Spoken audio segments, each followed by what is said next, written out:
Hello दोस्तों, मैं L Shravasti स्वागत करता हूं आपका अपने परिवार मिशन सिलेक्शन में। दोस्तों, आज हम आप सभी को गणित विषय के अंतर्गत संख्या पद्धति के बारे में पढ़ाएंगे। तो साथ ही साथ कहना चाहूंगा बेटा कि अपने पे आ जाओगे तो हर समस्या का हल निकलेगा। अपने पे आ जाओगे तो हर समस्या का हल निकलेगा। आज नहीं तो कल निकलेगा, आज नहीं तो कल निकलेगा। और जितना गहरा कुआं खोदोगे उतना मीठा जल निकलेगा। समझ रहे हैं बेटा? सफलताएं आपकी कदम चूमेंगी अगर आपके अंदर जुनून है किसी चीज को करने का। जैसे पूरी दुनिया जानती है कि गड्ढा खोदने से पानी निकलता है मेरा भाई, लेकिन अब 5 फीट गड्ढा खोद के आप सोचोगे पानी नहीं निकला, रोओगे तब नहीं पानी पाओगे, वाटर लेवल ही नहीं उसका। पढ़ाई करने से सिलेक्शन होता है, लेकिन थोड़ा पढ़ने से नहीं होगा, बहुत मेहनत करना पड़ेगा। तो आइए हम सभी आपके साथ मिशन सिलेक्शन पूरा परिवार आपके साथ है। शुरू करते हैं बेटा हमारा आज का टॉपिक। ये मेरा पहला क्लास है, तो आइए शुरू करते हैं। नंबर सिस्टम को मेरे प्यारों, नंबर सिस्टम,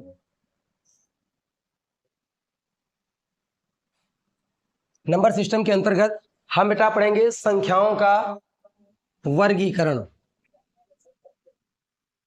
ये थोड़ा प्रिंट करने वाले भैया से थोड़ा मिस प्रिंट हुआ है। संख्याओं नहीं होता बेटा, संख्याओं कर लो। संख्याओं का वर्गीकरण। संख्याएं बेटा दो प्रकार की होती है। कौन कौन सी? एक होती है रियल नंबर, एक होता है इमेजिनरी नंबर, वास्तविक संख्या और काल्पनिक संख्या। तो सबसे पहले हम जानेंगे वास्तविक संख्या के बारे में। वास्तविक संख्या किसे कहते हैं? तो बेटा ऐसी संख्या जिन्हें हम संख्या रेखा पर प्रदर्शित कर सकें, ऐसी संख्या जिनको हम संख्या रेखा पर प्रदर्शित कर सकें, उन्हें हम वास्तविक संख्या कहते हैं। संख्या रेखा आप लोग बचपन में बेटा पढ़े होंगे। बीच में आपका होता है मूल बिंदु। मूल बिंदु के बाएं साइड में माइनस की सभी संख्याएं होती हैं, -1। और बेटा दाएं साइड में प्लस की संख्या होती हैं। तो ऐसी संख्याएं जिन्हें हम संख्या रेखा पर प्रदर्शित कर सकें, वो सब क्या कहलाती है बेटा? वास्तविक संख्या।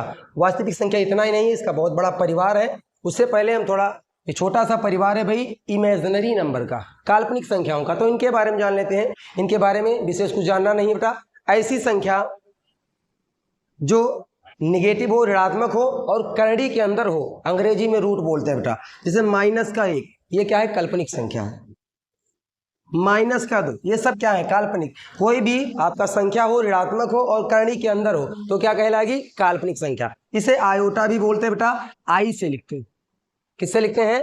आई से लिखते हैं। ठीक है, बस इसके बारे में विशेष नहीं पढ़ना है, हमारे सिलेबस में भी नहीं। यूपी पुलिस के जब हम IAS PCS की तैयारी करेंगे तो उसमें इस पर जरूर चर्चा करेंगे। ठीक है, तो हमारा आज का मुख्य टॉपिक रहेगा रियल नंबर, वास्तविक संख्या। तो आइए वास्तविक संख्या के परिवार को समझते हैं। कौन कौन है भी वास्तविक संख्या के परिवार?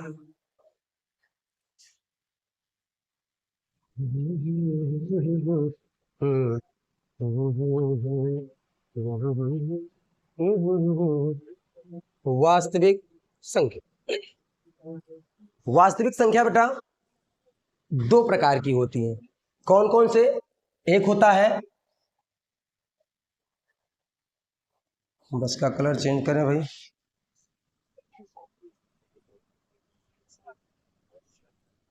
एक होता है, चलिए देखिए दूसरे पेज पे महोदय जी ने शायद लगा रखा है, लिख रखा है, नहीं है भाई, इसी पे देखना पड़ेगा। वास्तविक संख्या, चलिए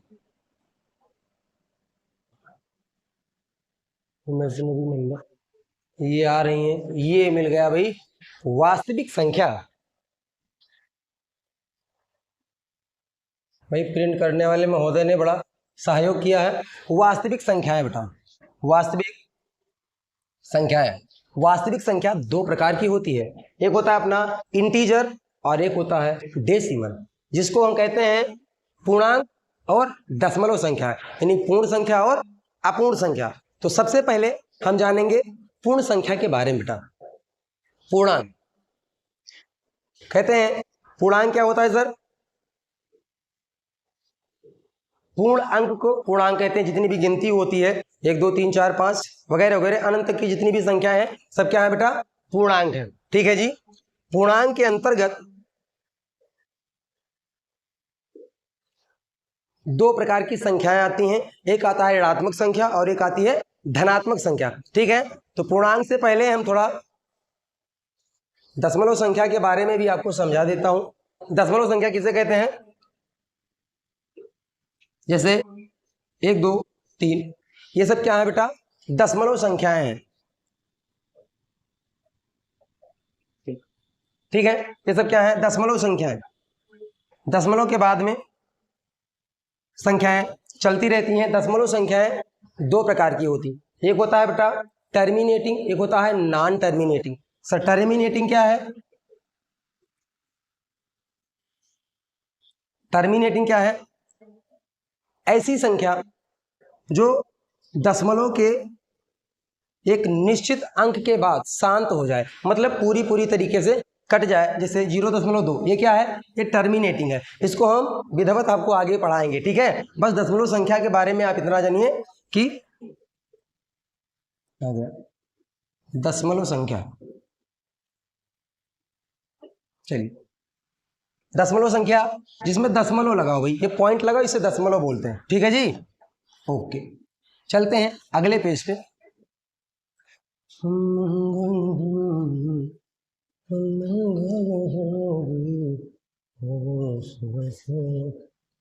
यहां से खेल शुरू होता है संख्याओं का।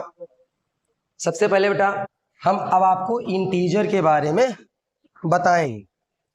किसके बारे में बेटा? इंटीजर के बारे में। इंटीजर क्या होता है, पूर्णांक क्या है? समझ रहे जी? पूर्णांक जो पूर्ण अंक हो, पूर्णांक के बेटा 3 पार्ट होते हैं। कौन कौन से? एक होता है निगेटिव इंटीजर, और एक होता है जीरो, एक होता है पॉजिटिव इंटीजर। समझ रहे जी? निगेटिव इंटीजर किसे कहते हैं? ऐसी पूर्ण संख्या जो ऋणात्मक हो, जिसमें माइनस लगा हो। जैसे सर -1, -2, -3, -4। समझ रहे हैं? ये सब क्या है बेटा? ऋणात्मक पूर्णांक। क्या है? ऋणात्मक पूर्णांक। समझ रहे हैं? उसके बाद अपना आता है जीरो। समझ रहे हैं? ये पूर्णांक है बेटा, इंटीजर है, लेकिन ना ही ये ऋणात्मक है, ना ही ये ऋणात्मक है, और ना ही धनात्मक है बेटा। क्या? ना ही ऋणात्मक है, ना ही धनात्मक है, लेकिन ये इंटीजर है, पूर्णांक है। ठीक है, ना ये धनात्मक है, ना ये ऋणात्मक है। ठीक है, अब बढ़ेंगे हम पॉजिटिव इंटीजर की तरफ। धनात्मक पूर्णांक, तो जितनी भी धनात्मक संख्याएं होती हैं, जैसे 1 2 3 4, 1 से लेकर अनंत तक की जितनी भी संख्याएं हैं बेटा, वो क्या कहलाती हैं? अपनी धनात्मक पूर्णांक कहलाती हैं। इन्हीं धनात्मक पूर्णांक को ही हम प्राकृत संख्या के नाम से जानते हैं। किसके नाम से? प्राकृत संख्या। समझ रहे हैं? नेचुरल नंबर कहते हैं अंग्रेजी बेटा। समझ में आया? तो इंटीजर के तीनों जो वर्गीकरण है शायद आपको समझ में आए होंगे। क्या है? पूर्णांक बेटा, एक है ऋणात्मक पूर्णांक, दूसरा क्या है बेटा? जीरो, और तीसरा क्या है बेटा? Positive integer. समझ रहे जी? पॉजिटिव इंटीजर यानी धनात्मक पूर्णांक में अगर हम जीरो सम्मिलित कर देते हैं तो पूर्ण संख्या बन जाती है, जिसे होल नंबर के नाम से हम लोग जानते हैं। समझा देता हूं मेरी। एक आता है बेटा होल नंबर। क्या? Whole number. क्या आएगा मेरे प्यारों? Whole number. इसे कहते हैं पूर्ण संख्या। क्या? पूर्ण संख्या। क्या होता है सर पूर्ण संख्या? धनात्मक संख्याओं में अगर हम जीरो को सम्मिलित कर दें तो वो क्या कहलाएगा? पूर्ण संख्या। पूर्ण संख्या की अगर आप परिभाषा बताना चाहो तो जीरो से लेकर अनंत तक की जितनी भी संख्याएं हैं, जीरो समेत अनंत तक की सभी संख्याएं पूर्ण संख्या बनाती हैं। ठीक है, धनात्मक संख्याओं के साथ अगर हम जीरो ऐड कर दें तो वो पूर्ण संख्या बन जाएगी। ठीक है जी, चलिए उम्मीद करता हूं कि धनात्मक पूर्णांक जीरो और ऋणात्मक पूर्णांक आप समझ गए होंगे। पूर्णांक का तात्पर्य है पूर्ण अंक। ऋणात्मक मतलब माइनस लगा हो बेटा, धनात्मक मतलब या तो प्लस लगा हो या कुछ ना लगा हो, और जीरो में ना माइनस लगेगा ना प्लस, क्योंकि ना ये ऋणात्मक पूर्णांक है ना ही ये धनात्मक पूर्णांक है। सर है क्या? पूर्णांक है बस। ठीक है जी, आइए अगले पेज पे चलते हैं बेटा।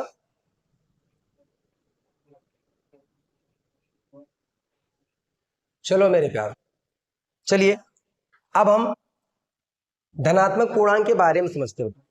ध्यान दीजिए, धनात्मक पूर्णांक को ही हम क्या कहते हैं?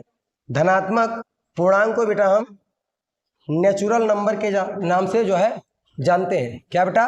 नेचुरल नंबर, प्राकृत संख्या। क्या कहते हैं इसे? प्राकृत संख्या। जिसको आप तमाम लोग जो है आप अलग अलग परिभाषा पढ़े कि एक से लेकर अनंत तक की सभी संख्याएं जी प्राकृतिक संख्याएं हैं। आप ऐसे भी कह सकते हो, या आप कह सकते हो कि सभी धनात्मक संख्याएं, क्या बेटा, सभी धनात्मक संख्याएं क्या हैं, सभी धनात्मक संख्याएं जी प्राकृतिक संख्याएं। जैसे 1 2 3 4 डा डा डा इनफाइनाइट यानी अनंत तक जितनी भी संख्या है इन्हीं को हम क्या कहते हैं बेटा, प्राकृतिक संख्या कहते हैं। ठीक है जी। उसके बाद आता है अपना होल नंबर, जैसा कि भी मैंने पहले ही बता दिया। अगर हम प्राकृतिक संख्याओं में जीरो ऐड कर दें, क्या ऐड कर दें, जीरो, ध्यान दीजिएगा। अगर हम कहते हैं 0 1 गया भाई 0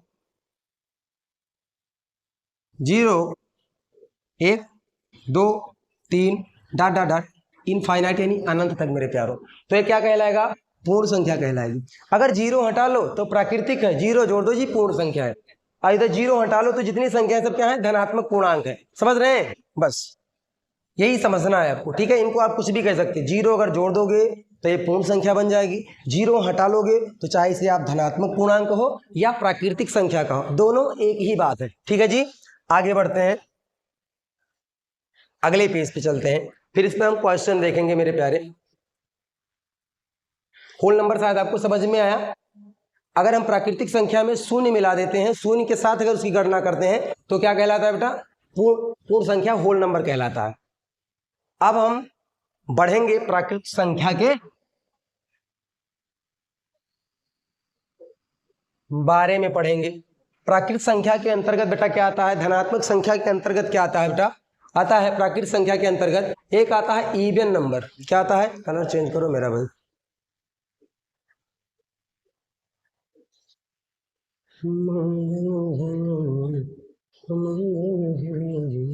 क्या था बेटा, इवन नंबर। इसको हम क्या कहते हैं, हिंदी में कहते हैं बाबू सम संख्या। क्या कहते हैं, सम संख्या। सम संख्या क्या होती है सर, ऐसी संख्या जो दो का मल्टीपल हो, दो का गुणज हो या दो से विभाजित हो जाए। जो संख्या दो से विभाजित हो जाती है उसे हम किसके नाम से जानते हैं, सम संख्या के नाम से जानते हैं। सम संख्या किसे कहते हैं बेटा, दो जीरो समेत, क्या बेटा ध्यान दीजिएगा, जीरो भी एक सम संख्या है, याद रखिए जीरो भी क्या है, एक सम संख्या। जीरो समेत, जीरो समेत जो संख्या, क्या बेटा, जीरो समेत जो संख्या दो से विभाजित हो जाए, क्या बेटा, विभाजित हो जाए, विभाजित हो जाए, उसे हम क्या कहेंगे जी, सम संख्या कहेंगे। फॉर एग्जाम्पल पहला तो जीरो हो जाएगा बेटा, दो हो जाएगा जी, चार हो जाएगा, 6 हो जाएगा, 8 हो जाएगा, 100 भी अगर देखें तो लास्ट में क्या है मेरे प्यारे, देखो दो की विभाज्यता का नियम जब हम आपको डिविजिबिलिटी रूल पढ़ाएंगे तो बताएंगे। जिस संख्या का इकाई अंक जीरो या सम संख्या हो, समझ रहे हैं, उसे हम क्या, वो पूरी संख्या 100 से विभाजित हो जाएगी। तो इकाई अंक क्या है बेटा, जीरो है।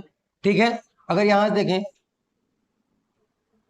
कोई पूछेगा ये सम संख्या जी, बिल्कुल है, क्यों, यूनिट डिजिट देखो बेटा, इकाई अंक दो से कट जा रहा है ना, हाँ, तो जो भी संख्या दो से विभाजित हो जाएगी उसे हम क्या कहेंगे कि वो सम संख्या है। समझ रहे हैं, और जिस संख्या का इकाई अंक दो से कट जाता है इसका मतलब वो पूरी संख्या भी उससे कट जाएगी। समझ रहे हैं जी, ठीक है, तो सम संख्या आपको समझ में आया। जीरो समेत जो भी संख्याएं दो से विभाजित हो जाती हैं उन्हें हम सम संख्या के नाम से जानते हैं। शायद समझ में आया होगा, इसमें कोई बड़ी चीज नहीं है यार, सब छोटे क्लासों में पढ़ने वाली चीजें हैं, लेकिन साथ ही साथ में रिवीजन कराना जरूरी है, रिवीजन हो जाए आपका। उसके बाद में बेटा आता है अपना ओड नंबर, विषम संख्या। क्या बेटा, विषम संख्या, क्या आएगा, विषम संख्या। विषम संख्या क्या होती है सर, जस्ट सम का उल्टा कर दो भाई, जो दो से विभाजित ना हो वो क्या है, विषम संख्या है। सर कौन सी ऐसी संख्या निकलेंगे, ये होंगी 1 3 5 7 9 11 आदि। जो संख्या दो से विभाजित ना हो या जो संख्या दो के पहाड़े में ना है वो सब क्या है, वो सब विषम संख्या है। क्या है बेटा, विषम संख्या। सम संख्या को प्रदर्शित करने का एक फार्मूला भी है बेटा, क्या होता है, 2n। समझ रहे हैं, क्या होता है, 2n, यानी जितनी भी संख्याएं होती हैं, समझ रहे हैं, वो 2n रूप की होती हैं। जहां n क्या है बेटा, जहां जो आपका n है मेरे प्यारों, n क्या है, नेचुरल नंबर यानी प्राकृतिक संख्या, 1 2 3 डॉट डॉट डॉट अनंत तक। समझ रहे हैं, जितने चाहो उतने आप निकाल सकते हो। जैसे आपसे कोई कह दे कि बताओ 12वीं सम संख्या किसे कहते हैं, तो 12वीं सम संख्या क्या है, आप बोलोगे सर 2, n का मान हम 12 रख देंगे तो क्या आ जाएगा 24, यानी ये 12वें नंबर की सम संख्या है। 15वीं क्या है सर, तो 2, 15 कर देंगे तो क्या आ जाएगा बेटा 30, यानी ये 15वें नंबर की सम संख्या कौन सी बनेगी, तो बनेगी 30। 30 15वीं आपकी सम संख्या हो जाएगी। ठीक है जी, ओके। इसी प्रकार मेरे प्यारों, जो विषम संख्या है, क्या विषम संख्या, इसको भी प्रदर्शित करने का एक फार्मूला है सर, क्या है, वो है 2n+1। क्या बाबू, 2n+1, समझ रहे हैं, 2n+1। अगर मैं इस फार्मूले के माध्यम से बोलूं कि भाई प्रथम यानी पहली विषम संख्या ओड नंबर बताओ, तो क्या बताओगे सर जी, फार्मूले में मान रखेंगे ना 2, n का मान सर पहली पूछ रहे हैं तो ये कहीं ना रखेंगे, अब प्लस के बाबू 1, तो 2 1 का मान 2 प्लस में 1 बराबर में क्या आ जाएगा, बराबर में क्या आ जाएगा बेटा 3। तो यानी कि पहली विषम संख्या क्या है, पहली विषम संख्या क्या है, इधर गया,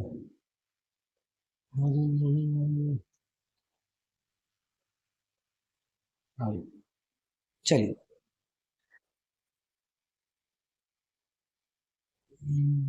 2 1 कम 2, ये क्या बन जाता है 3।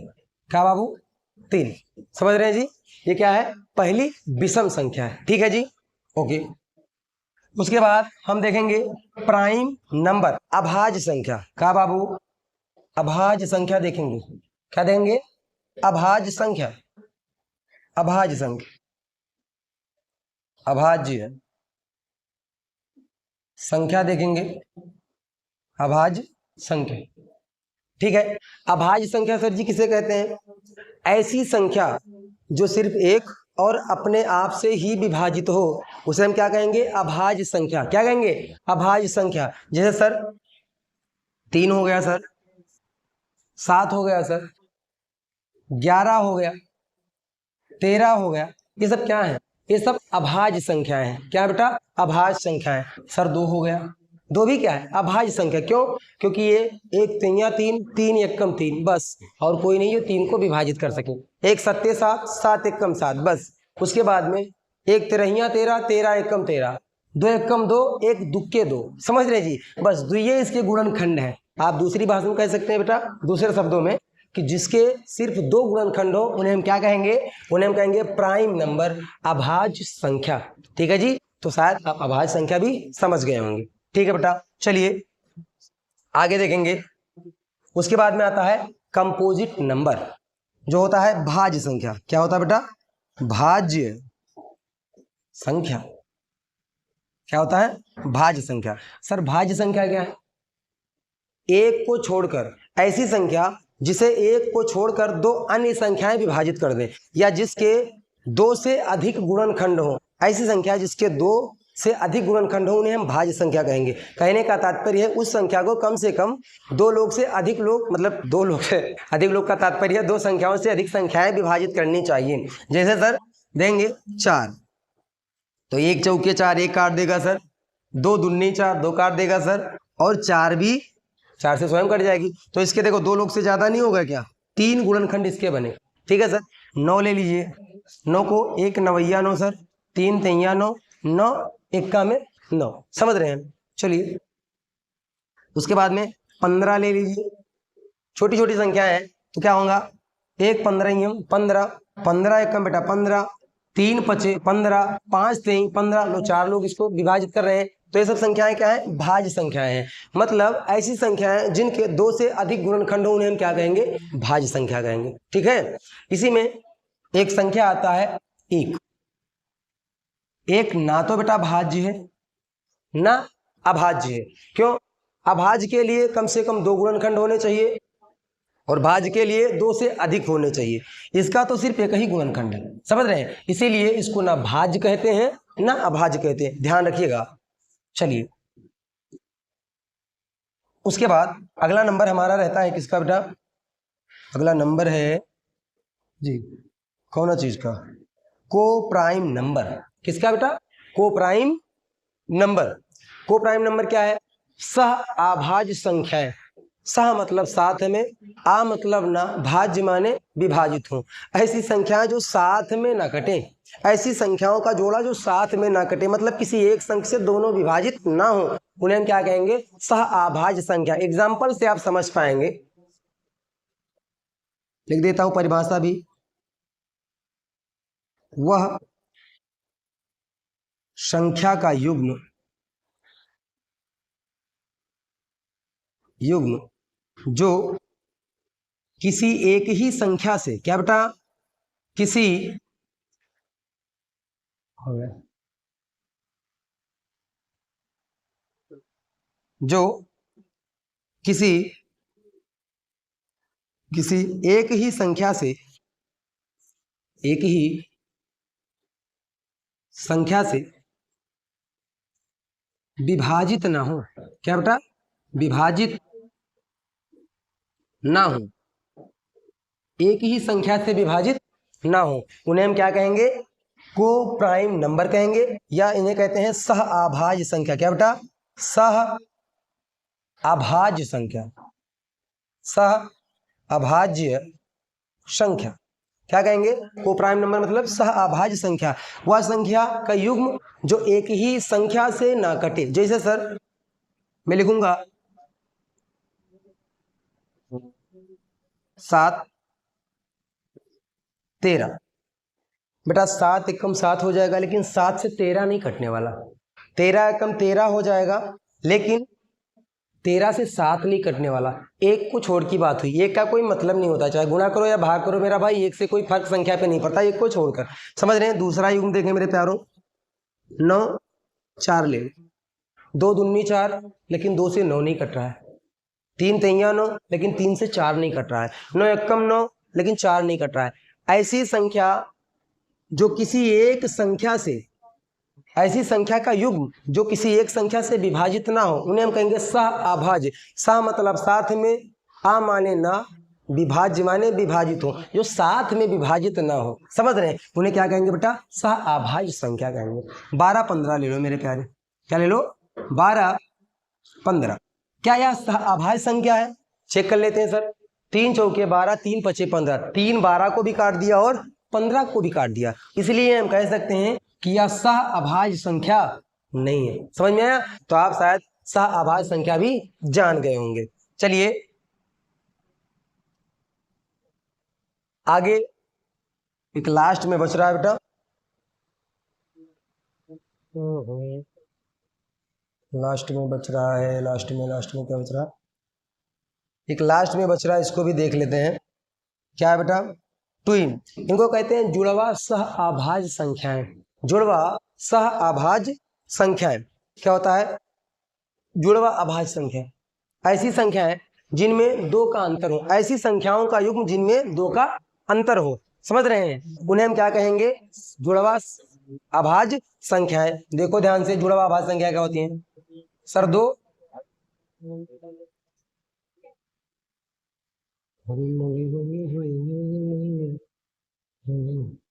क्या देखेगा? 3 5। क्या बेटा? 3 5,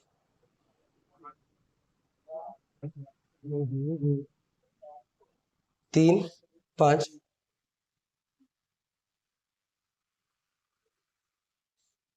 3 5। उसके बाद में अभाज्य संख्या लेना बेटा, प्राइम अभाज्य। ठीक है? तो अभाज्य संख्याएं क्या हो जाएंगी? जैसे ले लेते हैं 11 और क्या है 13। ये सब 11 13 ये युग्म क्या कहलाएगा? ये कहलाएगा ट्विन प्राइम नंबर।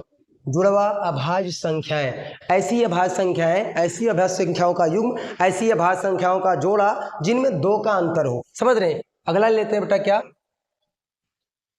19 और 17, इनमें 2 का अंतर है ना बेटा? किसका अंतर है? 2 का अंतर है। ठीक है? 17 और 19 में, तो ये क्या कहलाएंगी? जुड़वा अभाज्य संख्याएं कहलाएंगी। ठीक है जी? तो ये आपका जो इंटीजर वाला पार्ट था, इंटीजर के जितने भी परिवार थे वो शायद पूरी तरीके से समाप्त हो चुके हैं। इंटीजर में मैंने आपको बताया बेटा कि इंटीजर 3 प्रकार का होता है। एक बताया निगेटिव इंटीजर,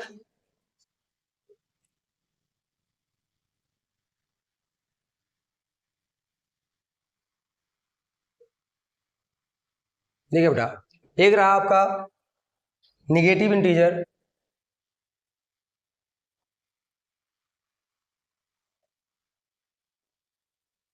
एक क्या है निगेटिव इंटीजर। मैंने बताया बेटा जो ऐसे पूर्ण संख्या है जो माइनस में हो, जैसे -1, 2, -3, डट डट डट इनफाइनाइट था। एक बताया सर जीरो, जो कि ना ऋणात्मक है ना धनात्मक है, समझ रहे हैं। लेकिन ये है इंटीजर, ये पूर्णांक है लेकिन धनात्मक है ऋणात्मक है नहीं कह सकते, शांत आदमी है ये। पॉजिटिव बताएंगे, पॉजिटिव इंटीजर सर धनात्मक पूर्णांक, समझ रहे हैं। ऐसी पूर्ण संख्या है जिसमें कोई सिंबल ना लगा हो या प्लस का निशान लगा हो, उसे हम क्या कहेंगे जी, प्लस का चिन्ह लगा, उसे हम कहेंगे धनात्मक पूर्णांक के नाम से जानेंगे, ठीक है। धनात्मक पूर्णांक में जैसे सर 1, 2, 3 डॉट डॉट डॉट अनंत तक चले जाओ, ये सब क्या है धनात्मक पूर्णांक है, ठीक है जी। अगर हम धनात्मक पूर्णांक में जीरो मिला दें, धनात्मक पूर्णांक में क्या मिला दे बेटा, जीरो, तो ये बन जाता है होल नंबर, पूर्ण संख्या बन जाती है, ठीक है जी।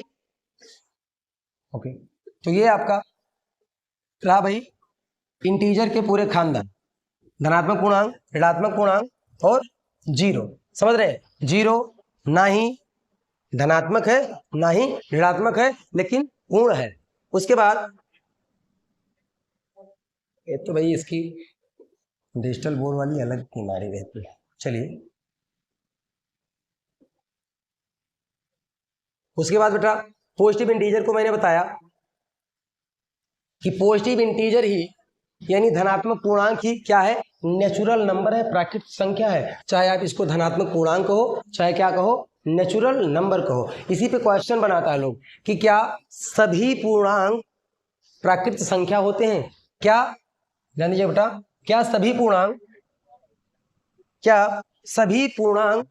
प्राकृतिक संख्या होते हैं। आप बोलोगे नहीं सर, क्यों, पूर्णांक में से ऋणात्मक संख्याएं भी आती हैं, ऋणात्मक पूर्णांक होता है लेकिन प्रकृति में ऋणात्मक नहीं आता है सर, प्रकृति में ऋणात्मक संख्याएं नहीं आती, प्राकृतिक संख्या में ऋणात्मक संख्या नहीं होती, ठीक है। लेकिन कहा जाए क्या सभी प्राकृतिक संख्याएं इंटीजर होती हैं, क्या इंटीजर यानी पूर्णांक होती, तो हाँ होती है सर, क्योंकि पूर्णांक के लिए जितने गुण चाहिए वो सब क्या है, प्राकृतिक में है। लेकिन इंटीजर में जितने गुण होने चाहिए शायद प्राकृतिक में नहीं, क्योंकि उसमें ऋणात्मक संख्या है, इसमें ऋणात्मक संख्या नहीं है, ठीक है। मैंने आपको होल नंबर बताया, पूर्ण संख्या बताया। क्वेश्चन पूछेगा कि क्या सभी पूर्ण संख्या प्राकृतिक संख्या है, आप बोलोगे नहीं सर, क्यों, पूर्ण में जीरो आ रहा है सर जी, पूर्ण संख्या होने के लिए जीरो से हमको अनंत गिनती गिनना पड़ रहा है भाई, 1, 2, 3, ध्यान दीजिएगा, 0, 1, 2, 3, 4 डॉट डॉट डॉट अनंत तक, समझ रहे हैं। और प्रकृति में क्या होती है, बस 1 से अनंत तक। तो बेटा इसमें जो फालतू में जीरो आ रहा है ना, सभी में तो जीरो आ जाएगा, इसलिए हम कह सकते हैं कि जीरो आ रहा है किसमें, पूर्ण संख्याओं में, किसमें, पूर्ण संख्याओं में, इसलिए सभी पूर्ण संख्या प्राकृतिक नहीं हो सकती। अगर ऐसा कहा जाए कि कुछ पूर्ण संख्या प्राकृतिक, हाँ कुछ में तो भाई दो भी आ रहा है, दो पूर्ण संख्या भी है, प्राकृतिक संख्या भी है, धनात्मक संख्या भी है, लेकिन सभी अगर शब्द का प्रयोग कर दिया जाए तब सभी में जीरो आ गया। जीरो पूर्ण संख्या है लेकिन प्राकृतिक संख्या नहीं है। लेकिन कहा जाए क्या सभी प्राकृतिक संख्या पूर्ण संख्या है, तो जी बिल्कुल है, क्योंकि प्राकृतिक संख्या में बेटा 1 से सारी गिनती शुरू होते हैं और पूर्ण संख्या में तो 0 से 1 अनंत तक है ही, ठीक है जी। आगे बढ़ते हैं। इसके बाद मैंने आप सभी को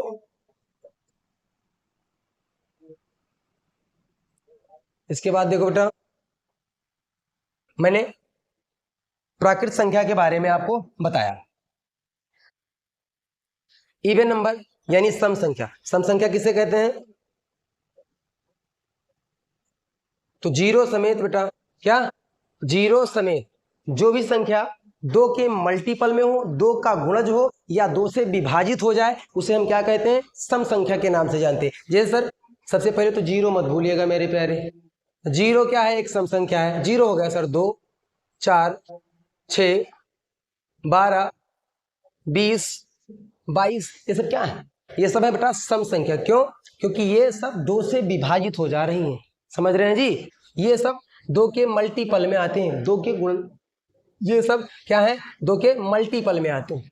ठीक है जी, दो के पहाड़े में सारी संख्या आती हैं, इसलिए इसको हम क्या कहते हैं बेटा, सम संख्या कहते हैं। ठीक है, और जीरो को विशेष याद रखिएगा, जीरो भी एक सम संख्या है। क्यों? क्योंकि देखिए बेटा, इन दोनों में अगर हम डिफरेंस निकालें तो 2 और 4 में कितने का अंतर है भाई, 2 का। 4 और 6 में कितने का है, 2 का। तो ऐसे ही अगर 0 और 2 में देखें तो कितने का अंतर है भाई, 2 का। इसलिए क्या है, जीरो भी अपनी क्या है, एक सम संख्या है। ठीक है, उसके बाद मैंने वोट नंबर बताया जिसको विषम संख्या के नाम से जानते हैं। सम का जस्ट उल्टा है बेटा, जो 2 से विभाजित ना हो जी, विषम संख्या। सर कैसे, 1 ले लो, 3, 5, 7, ये सब 2 से विभाजित नहीं हो रहे, इसलिए इनको क्या कहते हैं जी, विषम संख्या है। उसके बाद मैंने बताया प्राइम नंबर, अभाज्य संख्या। क्या बेटा, अभाज्य संख्या।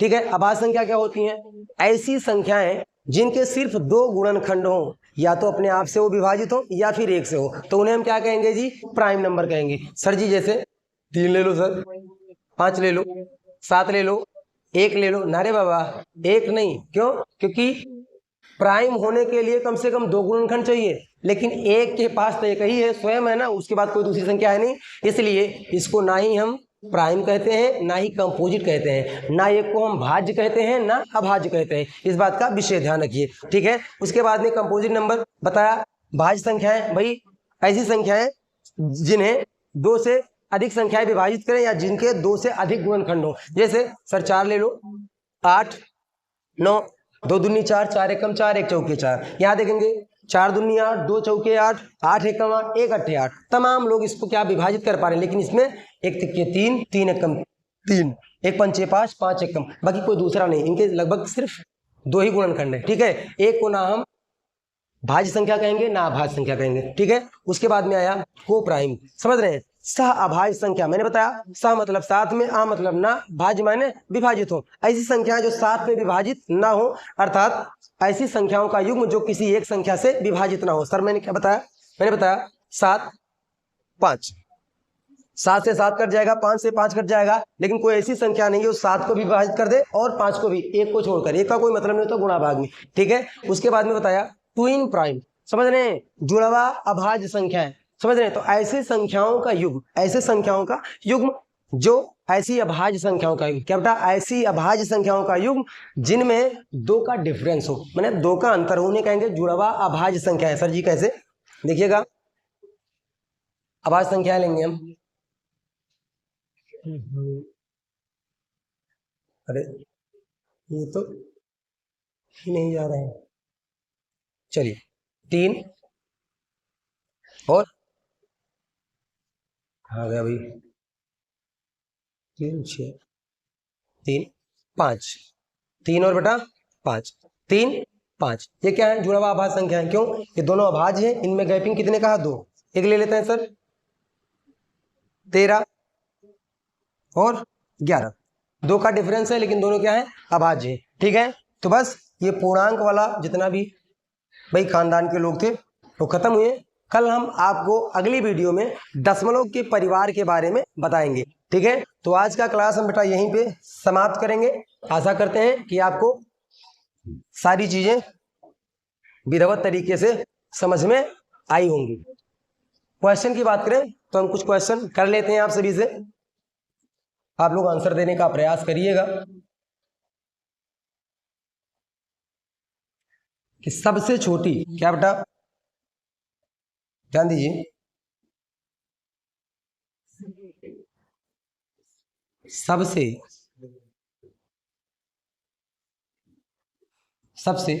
चलो बड़ी बताओ, सबसे बड़ी संख्या, क्या बेटा, सबसे बड़ी संख्या, सबसे बड़ी संख्या क्या होती है, सबसे बड़ी संख्या, ध्यान रखिए, सबसे बड़ी कोई भी संख्या नहीं होती, वो अनंत होता है। सर जी कैसे, आप बताओ, कितनी भी बड़ी संख्या ले लोगे, अगर उसमें 1 आप ऐड कर दोगे तो क्या अगली संख्या नहीं आ जाएगी?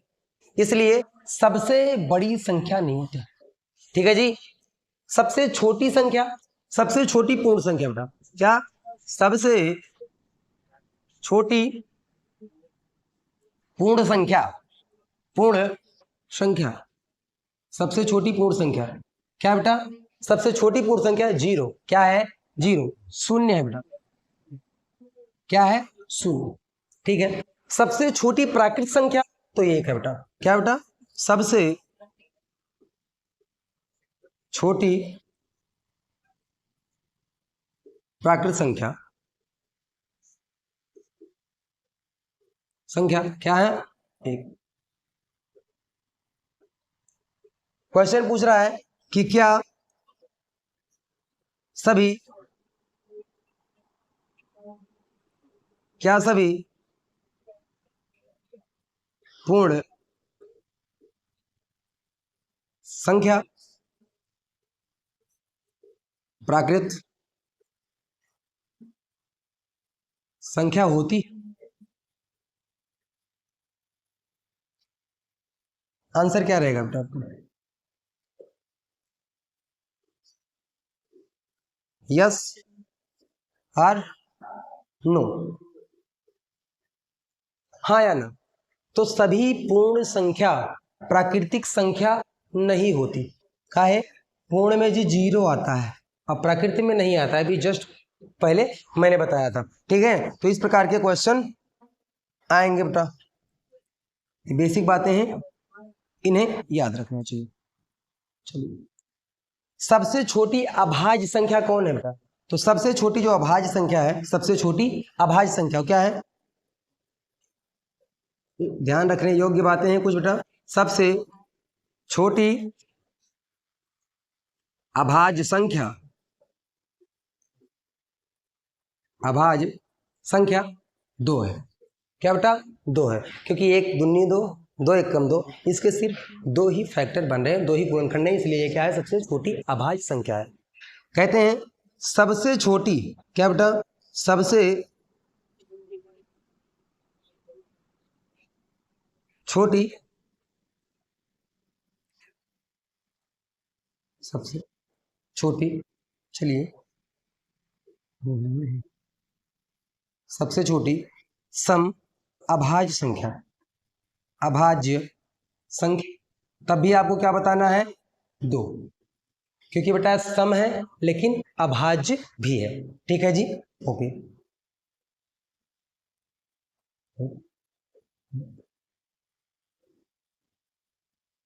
चलिए, सबसे छोटी भाज्य संख्या, क्या बेटा? सबसे सबसे छोटी भाज्य संख्या तो क्या है बेटा? वो चार है। क्या है? चार है। चार सबसे छोटी भाज्य संख्या है, ध्यान रखिएगा। ठीक है जी, ओके। तो बस यही छोटे मोटे क्वेश्चन बनते रहते हैं। साथ ही साथ में आपको थोड़ा इंपॉर्टेंट चीज है उसको भी बता देता हूं, ध्यान रखिए इस बात का।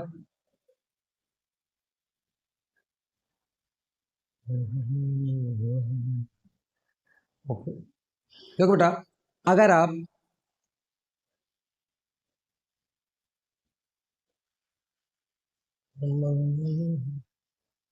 जी, अगर आप सम संख्या में सम संख्या जोड़ोगे, क्या बेटा?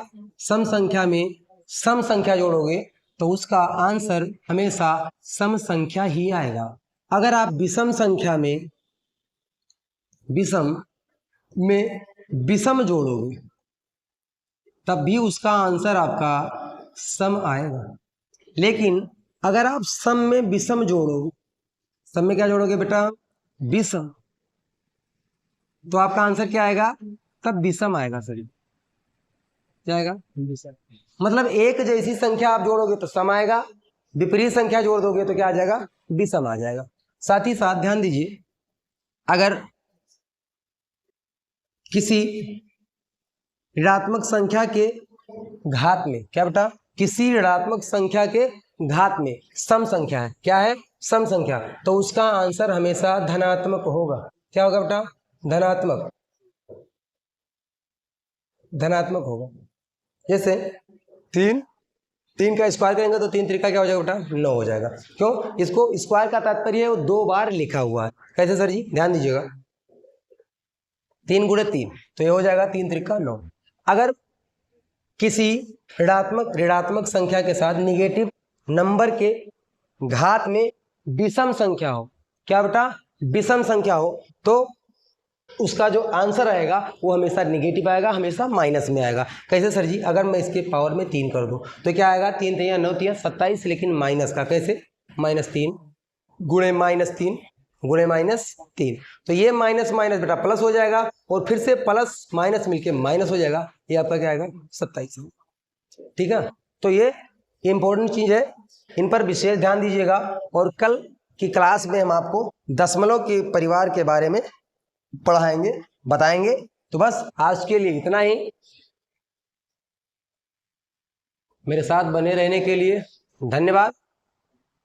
कल हम आप दशमलव संख्या के बारे में सीखेंगे। ठीक है, तो बस आज के लिए इतना ही, मिलेंगे आपको अगली वीडियो में। तब तक के लिए जय अवध, जय अवधि, जय हिंद, जय भारत।